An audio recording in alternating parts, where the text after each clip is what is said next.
शक्ति के अभाव में विश्वास किसी काम का नहीं है। विश्वास और शक्ति दोनों ही किसी महान काम को करने के लिए अनिवार्य है। यह बात मैंने नहीं, सरदार वल्लभ भाई पटेल ने कही है।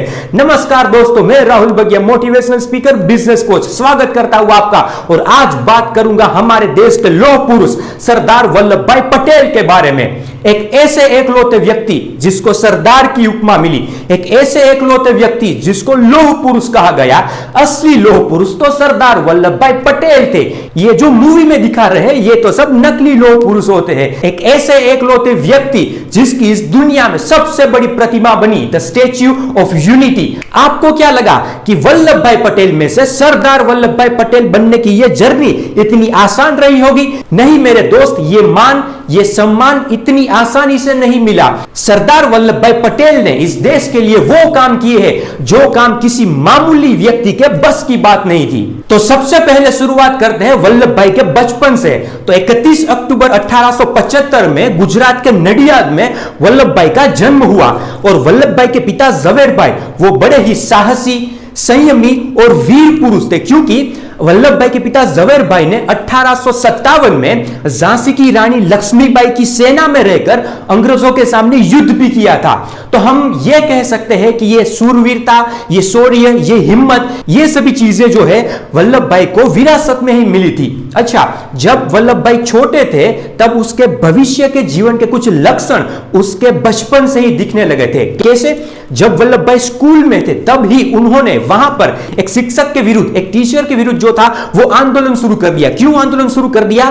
क्योंकि वो जो शिक्षक था, वो जो टीचर था, वो पुस्तकों का, बुक्स का बिजनेस करता था, व्यापार करता था। वो सभी बच्चों को बोलता था कि अगर आपको इस स्कूल में पढ़ना है तो सबसे पहले यहां से ही, मेरे पास से ही सभी पुस्तकें खरीदनी पड़ेगी, मेरे पास से ही सभी पुस्तकें परचेस करनी पड़ेगी।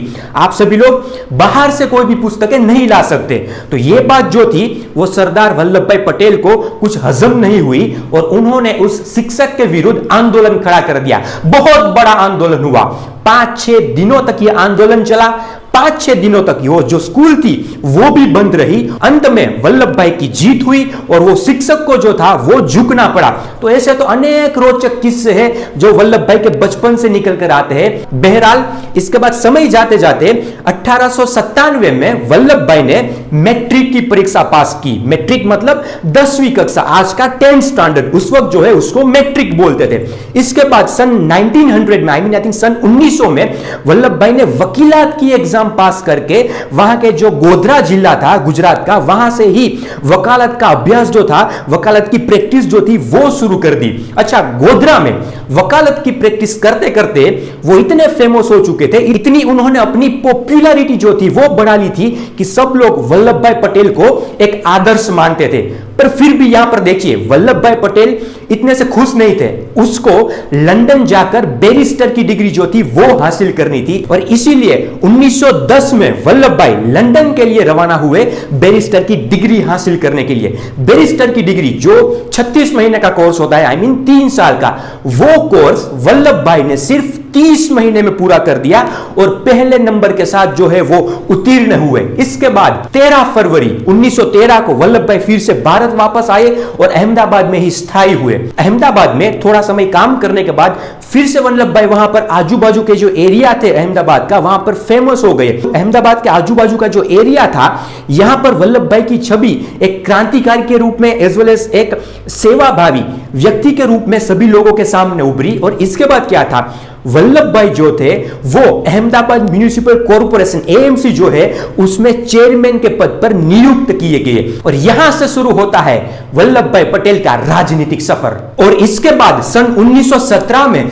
गुजरात के खेड़ा जिले में बहुत अतिवृष्टि हुई और इस अतिवृष्टि के कारण सभी खेतों में जो फसलें थी वो पूरी तरह से बर्बाद हो गई, वो पूरी तरह से नाश हो गई। और इसके बावजूद भी, ऐसी विकट परिस्थिति होने के बावजूद भी अंग्रेज सरकार ने सभी किसानों को कोई भी राहत नहीं दी और जो उसकी कर वसूली थी, उसकी जो लगान थी वो भी माफ नहीं की। और यहां से शुरू हुआ खेड़ा आंदोलन। और इसके बाद गांधी जी ने सभी लोगों से पूछा कि खेड़ा चलने के लिए मेरे साथ कौन तैयार है। तो उसमें सबसे पहला नाम वल्लभ भाई पटेल का था और यहां से वल्लभ भाई पटेल के जीवन की दिशा बदली और उन्होंने गांधी जी के अनुयायी के रूप में और उसके साथीदार के रूप में उनसे दीक्षा ली। और इसके बाद सन 1928 में वल्लभ भाई ने बारडोली सत्याग्रह का भी नेतृत्व किया। अच्छा, यह बारडोली सत्याग्रह क्यों हुआ था? क्योंकि उस वक्त अंग्रेज सरकार ने वहां के जो सभी किसान होते थे उसकी लगान में 30% की वृद्धि कर दी थी। उसका जो कर था उसमें 30% की वृद्धि कर दी थी और यह बात सरदार पटेल को हजम नहीं हुई और उन्होंने बारडोली सत्याग्रह शुरू कर दिया।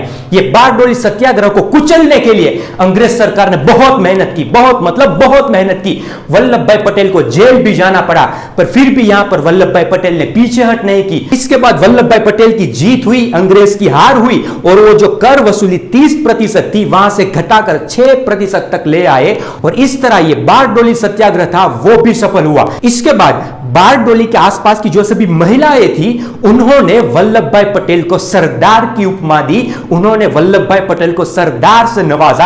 आगे चलकर 1937 के चुनावों में सरदार वल्लभ भाई पटेल ने कांग्रेस पार्टी के संगठन का जो था वो नेतृत्व भी किया। इसके बाद 1937-38 में वो कांग्रेस अध्यक्ष पद के प्रमुख दावेदार भी थे, पर यहां पर गांधी जी के हस्तक्षेप के कारण, गांधी जी के दबाव के कारण सरदार जो थे वो पीछे हट गए और नेहरू जो थे वो कांग्रेस के अध्यक्ष बन गए। फिर से 1945-1946 के अंदर फिर से सरदार वल्लभ भाई पटेल कांग्रेस के अध्यक्ष पद के प्रमुख दावेदार थे, पर यहां पर भी गांधी जी ने हस्तक्षेप किए, फिर से सरदार को पीछे हट जाना पड़ा और यहां पर फिर से नेहरू जो थे एक बार कांग्रेस के अध्यक्ष बने। जब 1947 में भारत देश आजाद हुआ तब अंग्रेज सरकार ने नेहरू को जो फाइनल डॉक्यूमेंटेशन प्रोसेस थी वो पूरी करने के लिए आमंत्रित किया, क्योंकि नेहरू जो थे वो ही कांग्रेस के अध्यक्ष थे, तो उन्होंने नेहरू को आमंत्रित किया और ऐसे नेहरू देश के पहले प्रधानमंत्री बने और सरदार वल्लभ भाई पटेल देश के पहले उप प्रधानमंत्री बने। अगर उस वक्त वल्लभ भाई पटेल कांग्रेस के अध्यक्ष होते तो शायद आज वो देश के पहले प्रधानमंत्री होते। तो बहरहाल ऐसे जवाहरलाल नेहरू देश के पहले प्रधानमंत्री बने और सरदार वल्लभ भाई पटेल देश के पहले उप प्रधानमंत्री बने और इसी के साथ साथ सरदार वल्लभ भाई पटेल को देश के गृह मंत्री की और एक जिम्मेदारी उसको सौंपी गई और यहीं से शुरू होती है असली कहानी। वीडियो को छोड़कर कहीं पर भी जाइएगा मत। अब देश के गृह मंत्री होने के साथ साथ वल्लभ भाई पटेल के सिर पर सबसे बड़ी जिम्मेदारी थी और वो जिम्मेदारी थी देश के 562 देसी रजवाड़ों को, रॉयल फैमिलीज को भारत में जोड़ना। और ये जो 562 देसी रियासतें थी उनका कुल क्षेत्रफल 40% था। यहां पर देखिए, समझिए, देश जो था वो पूरी तरह से आजाद नहीं हुआ था, सिर्फ 60%, सिर्फ 7% ही भारत देश अभी तक आजाद हुआ था, क्योंकि बाकी के 40% में तो ये सभी जो रजवाड़े थे, ये सभी जो रियासतें थी वो अलग अलग तरीके से बिखरी हुई थी। तो वल्लभ भाई पटेल को यह बात समझ में आ गई कि अगर भारत को पूरी तरह से संपूर्ण आजाद करना है तो कैसे भी करके जल्दी से जल्दी ये सभी जो 562 देसी रियासतें है, देसी जो रॉयल रजवाड़े है, उसको कैसे भी करके भारत में शामिल करना होगा। और इसी संकल्प के साथ कि एक दिन जल्दी से जल्दी इन सभी 562 देसी रियासतों को, ये सभी रॉयल रजवाड़ों को भारत में शामिल कर लूंगा, यही संकल्प के साथ एक दिन वल्लभ भाई पटेल अपना एक थैला लेकर वीपी मेनन को साथ लेकर चल पड़े। तो सबसे पहले उड़ीसा पहुंचे, उड़ीसा के 23 राजाओं से बातचीत की, उनको मनाया और उनसे बोला कि कुएं के मेढक मत बनो, महासागर में आ जाओ। क्या हुआ इसका मतलब? कि अकेले मत रहो, भारत में आ जाओ। अगर अकेले रहोगे तो पूरी तरह से बिखर जाओगे। और जो उड़ीसा के राजा थे 23 के 23 ने वल्लभ भाई पटेल का यह प्रस्ताव जो था वो स्वीकार किया और भारत में मिल गए।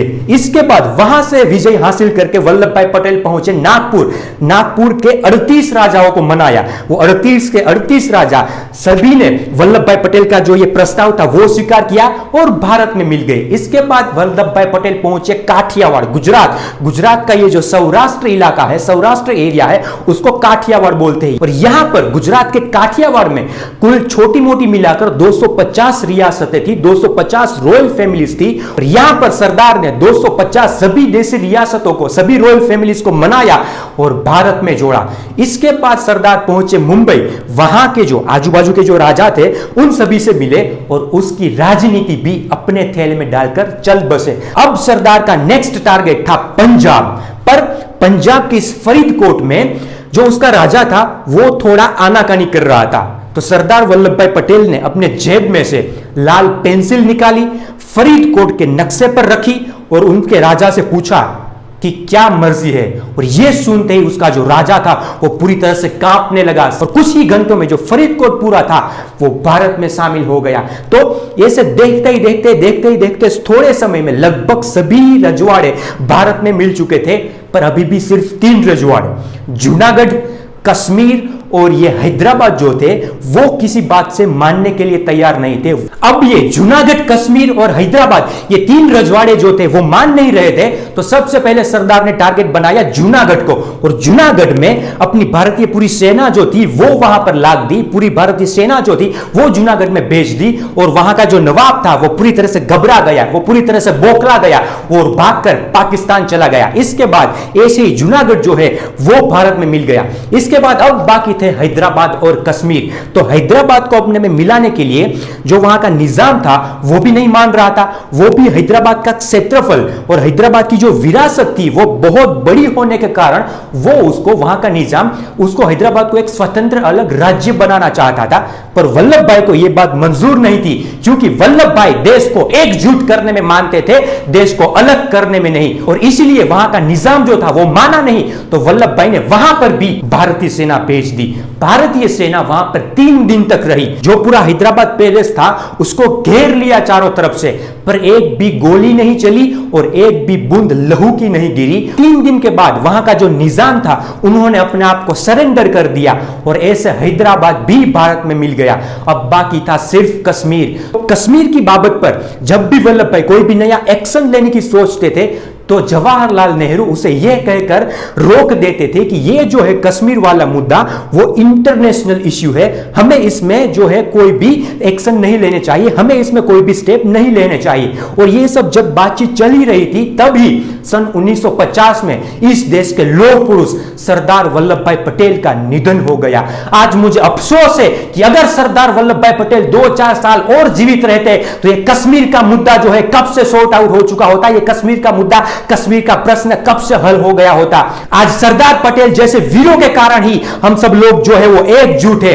मैं सरदार पटेल के बारे में 10-15 मिनट तो क्या, अगर 10-15 घंटे भी बोलूं तो भी वो कम है। हे कम ऑन, जो मैं मैसेज देना चाहता हूं वो अभी तक पूरा नहीं हुआ। मैंने आगे भी कहा था कि सरदार वल्लभ भाई पटेल देश को एकजुट करने में मानते थे, देश को अलग करने में नहीं। पर आज मुझे कहते हुए थोड़ा सा दुख हो रहा है कि आजकल के नए छोकरे, कुछ लल्लू पल्लू लोग अपने निजी स्वार्थ के लिए सरदार पटेल का नाम लेकर पूरे राज्य में दंगे करवा रहे हैं, अपने निजी स्वार्थ के लिए सभी लोगों को भड़का रहे हैं, सभी युवा पीढ़ी को उकसा रहे हैं। पर आपसे मैं इतना ही कहना चाहता हूं कि ऐसे लोगों से दूर रहिएगा, क्योंकि ये मेरे जो पटेल भाई लोग होते हैं, आप सभी लोग अगर पटेल है आप देख रहे हैं तो आपको पता ही होगा कि ये जो पटेल भाई होते हैं वो दिल के अच्छे होते हैं, वो जो है दिल के बहुत ही भोले होते हैं। इसलिए मैं आप सभी लोगों से हाथ जोड़कर विनती करना चाहता हूं कि इस लोगों की बातों में मत आइएगा, जो लोग अपने पर्सनल स्वार्थ के लिए सरदार पटेल की छवि का जो है वो गलत उपयोग कर रहे हैं। हे कम ऑन मेरे दोस्त, आप सभी लोग सरदार पटेल के वंशज थे